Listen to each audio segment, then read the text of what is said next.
Hi, you're listening to Kate Palmer from SparkleTart.com. Today I'm going to show you a fantastic technique that uses the Versamark Watermark stamp pad, magical micas, a little brush, a nice bold stamp, some water in a spritz bottle, and your average piece of white cardstock. I'm using Glory of the Seas Gold, Witch's Potion Purple, Tiffany's Blue, Wisteria Purple, and Jazzy Jivin Purple.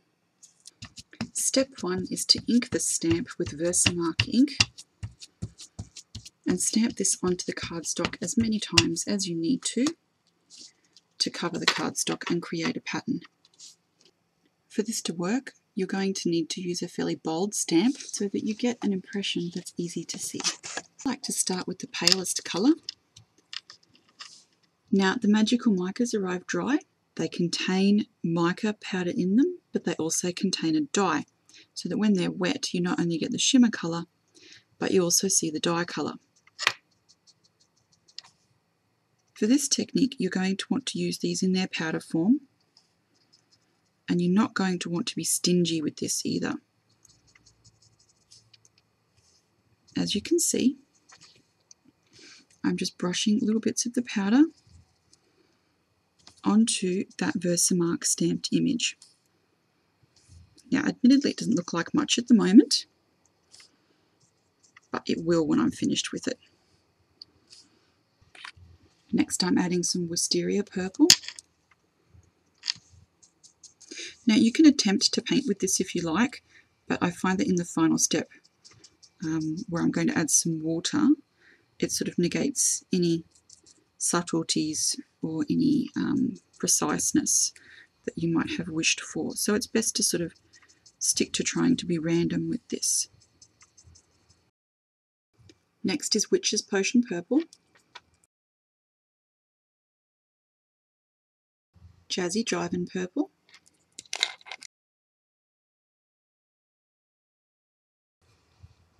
lucky last, Glory of the Seas Gold. Now that you've used the fine detail brush to add the mica to the stamped image, you can either continue using this brush and just pounce over the design, or you can choose to swap to a slightly thicker brush. Now, pouncing the design like I'm doing here, just make sure that the mica is sticking to that ink. Don't worry too much about the colours getting muddled, as that's going to happen a bit anyway. And now you have an additional decision to make. You can choose to tilt this card and, using the fluffy brush, dust the excess mica off, which will give you a paler result, or you can do as I'm doing and leave that additional mica on there. Now, you can always give it a little tap just to remove the huge amount of excess. So this is what it looks like at the moment, and all I've done is brush the magicals over that Versamark ink. Now, this is the same result you would get if you used plain mica powders, but as I said at the beginning, magicals aren't micas. They have mica in them, but they're much more special. What you're going to see now when I spritz this with water is the dye in the magical micas activating. So not only will you have the colour from the actual mica powder within the product, you will have the dye colour activating. Now, the amount of water you add determines the amount of activation, and it's not unusual to get some odd little spots of dye because when mixed into a liquid, they make the colours that you're looking at. But when applied like this, sometimes you get some unusual results, but I quite like that. So here we go.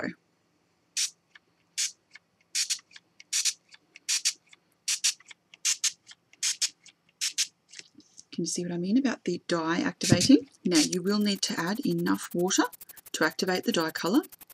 And at this point, I often quite like to pat with a towel, just to remove the excess liquid.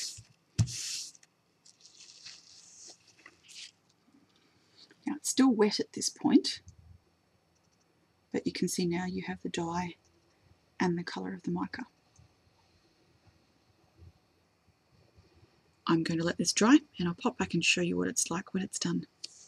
I've left my magical mica backgrounds overnight and this is the result. Whilst it's laying flat, you can see the design that's been picked out by the micas, and when tilted you see all of that gorgeous shimmer. Now you may notice it's a little bit pinker than it was when I started. When it had dried, it was still a little bit patchy for me. Sometimes the dye in the magicals, when you're doing this technique, because you haven't mixed it together with water, sometimes you get spots of unusual colours. They're the colours that go together to make up the dye colour. And for me, I had a few too many little spots. You can sort of see them here, but they were a little bit too prominent for me. So what I did is I went back in and I sprayed the entire piece with water once it was dry, and I mean generously here, and that helped blend a little of the colour out. And then I lightly spritzed with the Witch's Potion Purple Starburst. Now if you don't have the Witch's Potion Purple Starburst, you can mix a little of the Witch's Potion Purple Magical Mica with a little bit of water in a mini mister bottle and use that as your spray. Either of those two things will work equally as well. And then I just left this to dry again. Depending on the colours of magicals you use, you might not need to add an additional colour over the top. You may love it just the way it is. It's very difficult to tell, so it is a little bit random, this one, but it has beautiful, subtle results. Now, doesn't that look like a piece of aged fabric? I thought that was beautiful. And of course, with the shimmer, like the shimmer doesn't look like aged fabric, but the design does in its subtlety. Now, you'll notice I had an additional little piece of paper here.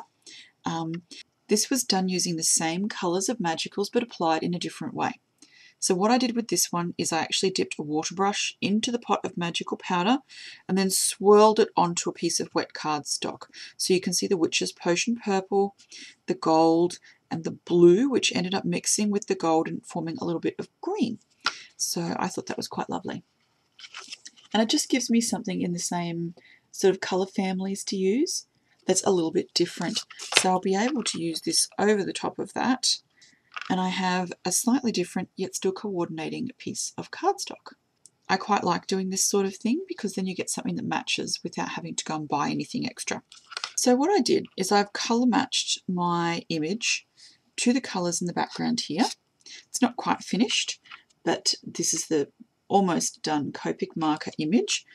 This is how I've used my really beautiful magical mica backgrounds.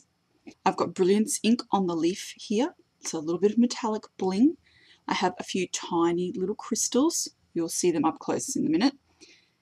I've used the Copic Spicker pen to make it look like the ribbon runs all the way across the background here without actually having to try and cut the ribbon out around her hair. I've coloured my gorgeous Wild Orchid Craft flowers using my Lindy's Stamp Gang Starbursts and Magical Micas. I think you'll agree they coordinate pretty well with my Copic coloured image. I've got a little word down here, it just says special, and I've accented with a few little brads on each corner. And of course that basil cardstock in the background. So when you get up close, you can see, I hope, the brads have got a little bit of glitter on them, so they've got a little bit of bling. You can see the little tiny crystals and the Brilliance ink on that leaf there. Again, a little bit more bling. My flower bunch, which I'm really quite impressed with.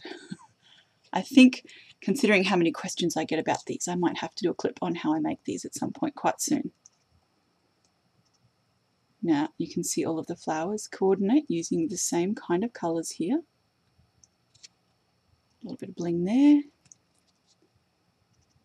And you've got that amazingly gorgeous magicals background. I just love the shimmer that you get from all of the Lindy's Stamp Gang products. So, so pretty. Look at that. Yum, yum. But then when you see it front on, the colour itself in the image is quite subtle. So you've got super sparkle, quite subtle. Got another flower on the other corner here. Again, coloured the same way. And then I have my little Copic image. Now this one is from a new artist who's creating Digi stamps, and her name is Miranda, and I'll put a link to where you can get this stamp for yourself down on the bottom of this YouTube clip, and of course on my blog. Isn't she cute?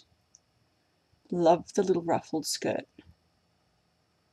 Now I've also added, see those little dots into her hair? And also on the present, and that's the smooch ink. So I've got a few just on her dress, or you can see that Copic Spicker pen. Look at that, sparkly. But I love the way her hair turned out. I put a little bit of purple in there to sort of match the background and crossed my fingers and hoped it would be okay. I really do think it makes that into something a bit more special. So Miranda, thank you very much. I feel quite honoured to have been able to use your image here, and I hope you like what I've done with it. Thanks so much for watching, and have a wonderful day. Bye.